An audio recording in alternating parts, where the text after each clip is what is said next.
Doctors, health experts, and even the government agree most of us should be eating more fruits and vegetables. And on this week's Wellness Wednesday, I looked into whether organic is worth the extra cost.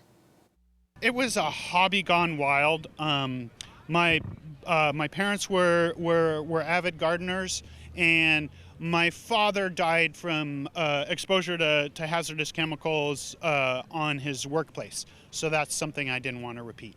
Matthew Martin has been working to grow food without using dangerous chemicals for 27 years in Chico. Carrots are our premier crop, but we go carrots, cabbage, peppers, cilantro, basil. He, his wife, and just 4 full-time employees run Pyramid Farms and offer up their harvest at Butte County farmers markets and grocers. I know you're an organic farmer, right? So how do you get around that? I'm always fighting at home aphids and snails and all of the things.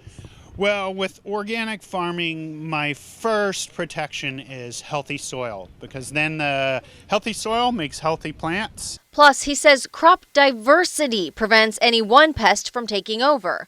Both organic and standard produce can use herbicides, fungicides, and pesticides. The produce that you'll find here at a local farmer's market is grown here in California, meaning even tighter regulations when it comes to pesticides than most of the rest of the country. I'm certified organic, so those pesticides are all derived from like natural bacteria, BT is Bacillus thuringiensis. And there's some other bacterial-based pesticides. A review of 63 different studies on pesticide exposure recently published in the International Journal of Cancer found a link between pesticide exposure and cancer in people, specifically leukemia and colorectal cancer.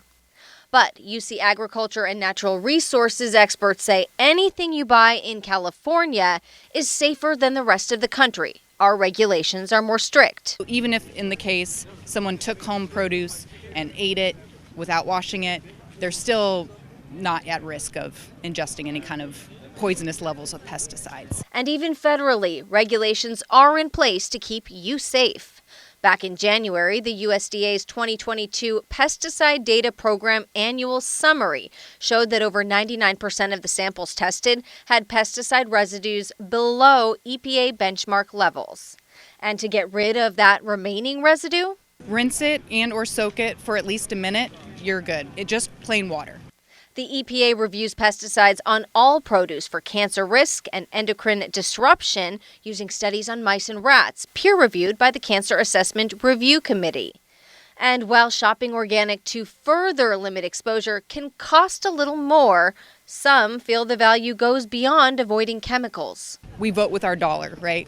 So if you're in favor of organic growing methods, then it is definitely worth the extra money that goes into it. If you're in favor of more biodiversity and things like that, and just those kind of agricultural practices, then it's definitely worth the extra money. But it really comes more down to values than any kind of risk that would be involved. It's local, it's fresh. I like to support local businesses. That's very interesting. So a lot of people think about these things. Yeah.